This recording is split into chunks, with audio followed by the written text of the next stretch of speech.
বাউল রহমান সাহেবের দরবার। আমার দাদা ভাই, ওনাকে অনেক শ্রদ্ধা করতাম, সম্মান করতাম। ওনার কথা শুনলে মনে আনন্দ জাগতো, যাকে অনেক ভালোবাসতাম। গত শুক্রবার তার মাটি দেওয়া হয়েছে, চর্মচোখের আড় হয়েছে, ফাঁদ গিয়েছে। আজ দ্বিতীয় শুক্রবার আমি এসেছি এই দরবারে বাতি দেওয়ার জন্য। আমার দাদাভাই বাউল কবি আব্দুর রহমান, নুর মেহেদি আব্দুর রহমান, যার সাথে অনেক চলাফেরা, অনেক কথাবার্তা, অনেক ভালোবাসা ভাব বিনিময় হয়েছে। তো তার চরণ দোলা, তার দোয়ার আশা রাখি।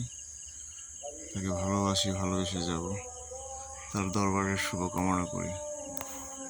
আসসালামু আলাইকুম। বাউল কবি আব্দুর রহমান, ইয়া ওলি হোক, জয় গুরু বাদন সালামসান, খাজা ছাত্র সিনিয়া সুবিহান